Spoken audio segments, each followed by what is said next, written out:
Mayatnya laki-laki. Jika jenazah laki-laki maka urutan yang boleh memandikan adalah sebagai berikut. Pertama adalah diutamakan kerabat laki-laki mahram. Kerabat laki-laki mahram itu maksudnya apa? Kalau seandainya laki-laki itu jadi perempuan nggak boleh nikah. Seorang laki-laki meninggal dunia, siapa sih kerabat laki-laki yang mahram? Kerabat laki-laki mahram ya abangnya. Abangnya itu kalau seandainya jadi perempuan nggak boleh nikah. Bapaknya, pamannya, begitu. Ya. Kerabat laki-laki yang mahram. Kemudian lalu dipilih di antara mereka yang paling bisa menjaga kehormatannya. Jangan asal orang. Ada orang tuh cerewet tok mulutnya. Naudzubillah. Astagfirullah, apa ini? Loh, kok hitam? Loh, kok ini? Nah ini ditendang aja orang begitu, kurang ajar. Ada model mulutnya begitu, nggak bisa diem. Kan ada orang penyakit. Ngelihat apa-apa nggak bisa kecuali harus komentar. Oh, nggak boleh dia. Jangan boleh ngurusin nazar. Sebab ada jenazah itu macam-macam. Karena ujian sakaratul maut sangat berat karena akan diampuni oleh Allah. Kadang-kadang wajahnya pun juga tidak elok. Jadi tidak jaminan wajah senyum wajah ini adalah tidak jaminan wajah itu hanya tanda-tanda. Wajah yang merah, hitam lalu dia langsung kayak neraka itu enggak. Sebab ada kalau istilahnya bahasa jantung itu, istilahnya orang awam kan serangan jantung, itu wajahnya hitam. Padahal secara maknawi matinya istimewa dia, apalagi jantung adalah termasuk darah batin, bisa saja itu digolongkan mabtun, mati syahid. Tapi mukanya hitam. Karena apa itu? Ayo. Jadi yang memandikannya harus orang yang bisa menjaga lisannya. Kemudian setelah itu kalau laki-laki yang mahram tadi kok nggak ada dari mayat laki-laki mahram yang mandikannya. Kerabatnya nggak ada. Ya laki-laki bukan mahram, laki-laki lain boleh. Jika jenazah tidak mempunyai kerabat laki-laki yang mahram, maka urutan berikutnya adalah setiap laki-laki muslim. Yang ketiga, nggak ada lagi, baru istri, kerabat wanita yang mahram. Jadi seorang laki-laki bisa dimandikan oleh kakak perempuannya. Karena mahram. Mahram tidak boleh saling menikah mahram. Jika tidak ada laki-laki yang memandikannya, maka urutan berikutnya adalah istrinya dan kerabat wanitanya yang mahram. Saya urutannya itu paling utama. Kalau perempuan yang bukan mahram nggak boleh mandinya. Laki-laki nggak tahu. Siapa yang mandikan nggak tahu urusan. Perempuan asal perempuan orang lain ikut mandikannya enggak begitu. Nggak boleh itu. Keterangan urutan tersebut bukanlah sebuah kewajiban, tetapi merupakan hal keutamaan dalam memandikannya. Jika ternyata keluarga laki-laki tersebut dari laki-laki yang mahram nggak mampu memandikannya karena harus ada ibunya, maka boleh dimandikan oleh Pak, apa istilahnya? Pak Mudin Jawa Timur itu. Mudin. Lebah atau lebih? Kalau lebay? Lebih, Pak lebih. Enakan mana sih? Kalau Mudin itu Jawa Timur, Mudin itu sebenarnya keplesetan orang Jawa. Dulu Imamuddin. Ini guru agama di kampung gitu loh Mas, kiainya itu. Jadi Mudin, enggak tahu bahasanya Mudin. Tahu apa Mudin? Yang Jawa Timur pasti ngerti Mudin. Suka mandiin mayat itu. Baik. Itu boleh biarpun dia tidak hubungannya dengan laki-laki tersebut, tapi dia laki-laki mudinnya. Tapi kalau mayatnya perempuan mudinnya nggak boleh. Nah aja mudin, tahu mudin sama lebih laki-laki yang meninggal perempuan langsung mandikannya. Wah ini menunjukkan. Makanya bagi yang ngurusi jenazah paling tidak harus belajar ini sebentar aja. Insya Allah caranya sudah benar dia. Hanya adab yang lainnya kayaknya masih kadang sebagian kurang.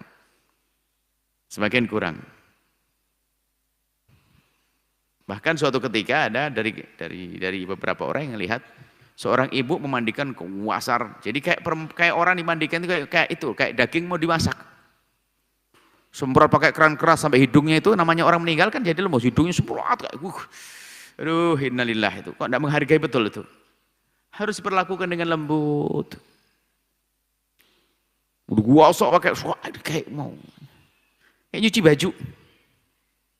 Beradab. Nah ini lebih perempuan kayak gitu terus enggak usah dipakai lagi, enggak mau ngaji. Karena ini kehormatan juga loh ya. Kalau kita yang melihat kemungkaran ya harus diingkari dong. Lebih laki-laki memandikan perempuan. Atau sebaliknya, nggak boleh.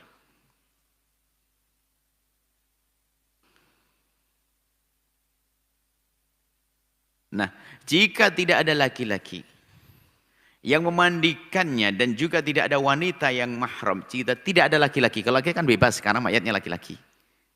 Laki-laki yang memandikan bebas dari laki-laki karena mayatnya laki-laki. Kalau laki-laki nggak ada, perempuan yang mahram dari kakak perempuannya, ibunya juga nggak ada. Maka jenazah tidak perlu dimandikan. Karena apa? Kalau dimandikan mau tidak mau harus, karena ada wilayah-wilayah tersembunyi, wilayah vital, wilayah khusus. Ayo, perempuannya orang lain, yang dimandikan orang lain, kan harus menyentuh wilayah-wilayah tertentu. Maka kalau seperti itu, karena nggak ada laki-laki yang memandikannya, dan juga tidak ada perempuan yang mahram terhadap mayat laki-laki tersebut, maka nggak perlu dimandikan. Tapi cukup ditayamumi. Karena kalau ditayamumi nggak akan menyentuh wilayah aurat berat, aurat besar. Tayamum kan hanya wajahnya saja sama tangannya saja, selesai ditayamumi saja. Agar jenazah bisa disolati. Setelah ditayamumi baru disolati. Nah, begitu sampai begitu ya, menjaga kehormatan. Ya asal aja nih Pak lebaynya nak mau ngaji kan begitu kan kacau ini. Padahal ngaji ini hanya 1 hari juga cukup. Apalagi di kampungnya banyak orang meninggal dunia, prakteknya sering nggak lupa-lupa. Baik, jenazah perempuan. Kalau jenazah perempuan, maka urutan yang boleh mandikannya adalah sebagai berikut. Kerabat perempuan yang mahram baginya. Tadi sama, seandainya dia laki-laki nggak boleh menikah dengannya, gitu loh. Abangnya, adiknya, pamannya, bapaknya dan seterusnya. Lalu dipilih di antara mereka yang paling bisa menjaga kehormatannya. Bukan mulutnya mulut apa? Mulut panci, mulut ember. Nggak tahu mulut ember itu kayak apa sih? Ya namanya istilah. B. Perempuan yang bukan mahram. Jika ternyata dari perempuan yang mahram nggak bisa, karena tidak semua orang punya ilmu mandikan, maka perempuan mana saja, termasuk dari mudin perempuan tadi atau lebih perempuan. Perempuan yang bukan mahram. Jika jenazah tidak mempunyai kerabat perempuan yang mahram, maka urutan berikutnya adalah setiap perempuan muslim. Setelah itu suami dan kerabat laki-laki yang mahram. Ini yang meninggal perempuan, maka nanti kalau sudah nggak ada mahramnya, nggak ada laki-laki, nggak ada perempuan yang mandikannya, maka boleh pindah ke laki-laki, tapi yang mahram abangnya, ayahnya dan seterusnya. Jika tidak ada perempuan yang mandikannya, maka urutan berikutnya adalah suaminya. Suami boleh menikah, boleh memandikannya. Kerabat suami ya, maksudnya waktu meninggal masih jadi suaminya. Kalau mantan suami sudah cerai nggak? Waktu meninggal, sebelum meninggal dia masih jadi suaminya, itu boleh. Karena Nabi pernah bersabda kepada Siti Aisyah bahwasanya, karena ini bakal dipertanyakan oleh ahli fikih, sebab kalau orang meninggal dunia kan sudah terceraikan, maksudnya secara hukum ya. Sehingga ya sang istri harus menghitung masa penantian, masa iddah seperti orang dicerai. Namanya cerai mati kan begitu. Nah, istilahnya. Maka di saat seperti itu bagaimana? Dia kan sudah nggak ada urusan, bolehkah dia memandikannya? Nabi pernah bersabda ya Aisyah kepada Siti Aisyah, "Lau mutti qabli la ghasaltuki." Kalau seandainya aku mati sebelummu wahai Aisyah, niscaya yang memandikanmu adalah aku. Nah, suami istri. Akhirnya diambil oleh para ulama pemahaman suami bukan mantan, maksudnya suami yang di saat meninggal itu masih menjadi suaminya, maka suami tersebut boleh memandikan istrinya. Taib. Keterangan, urutan tersebut bukanlah sebuah kewajiban sama, tetapi merupakan hal keutamaan dalam memandikannya. Jika tidak ada perempuan yang memandikannya dan juga tidak ada laki-laki mahramnya yang memandikannya, maka jenazah tidak perlu dimandikan, tapi cukup ditayamumi agar jenazah bisa disolati. Sama kasusnya. Ini jangan asal memandikan. Ini paling susah lebih laki-laki. Mudin laki-laki nggak pernah ngaji, itu keturunan itu. Makamnya makan keturunan dari bapaknya mau mati langsung pindah ke anaknya, nggak pernah ngaji. Yang meninggal perempuan langsung dilarang bentak-bentak lagi, namanya nggak ngaji, repot ini orang. Suruh kursus ini nggak mau juga. Nah, ini nggak benar. Tolong belajar. Dan tolong para orang-orang kampung harus sadar, jangan mau ibundamu dimandikan oleh lebih laki-laki itu, wahai hamba Allah. Saudari perempuanmu, jangan mau. Jangan diizinkan lebih laki-laki memandikan saudara perempuanmu. Marahi, tegur dia. Masih banyak bisa memandikannya dari ini. Maka di sini juga ada tim perempuan ya. Alhamdulillah di sini juga ada di tim, di tempat lain harus kita bisa memberikan pelatihan lah.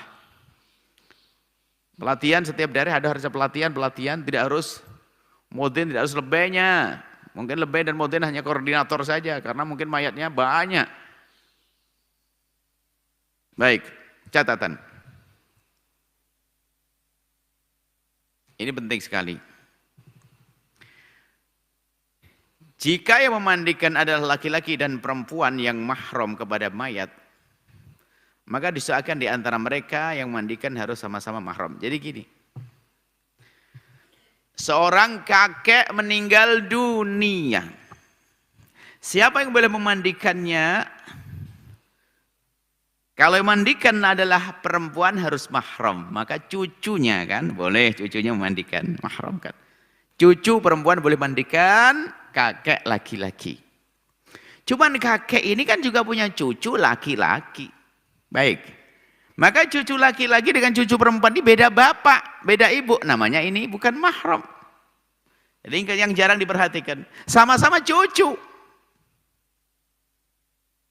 Sama-sama cucu, tapi ini cucu dari anak yang berbeda. Sementara cucu dengan cucu ini adalah sepupu. Sepupu ini boleh saling menikah. Nah, ini harus hati-hati. Kadang sama-sama mandikan buka lengannya begini, terus pegang-pegang tangannya enggak begini ya. Nah, ini kacau. Maka jika yang memandikan adalah laki perempuan yang memang diizinkan sesuai aturan tadi, mayatnya laki-laki, yang memandikan adalah perempuan yang mahram dengan mayat laki-laki, oke, dan cucunya.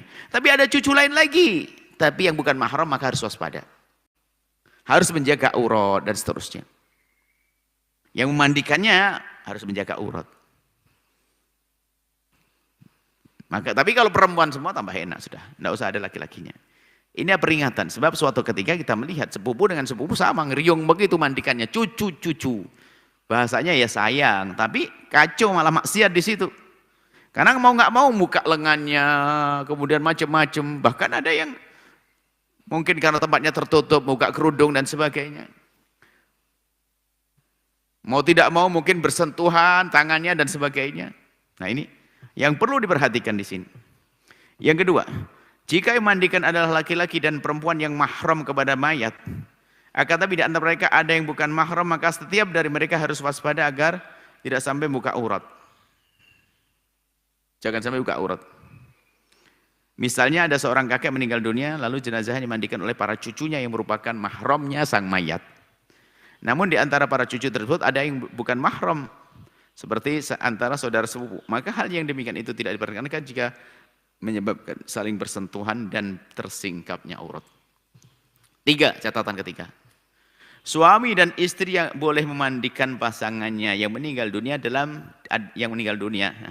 Suami atau istri yang boleh memandikan pasangannya yang meninggal dunia adalah suami atau istri yang saat pasangannya meninggal dunia masih dalam ikatan pernikahan yang sah, bukan mantan. Setelah Anda menyaksikan video ini, jangan lupa berselawat kepada baginda Nabi Muhammad sallallahu alaihi wa alihi wasallam.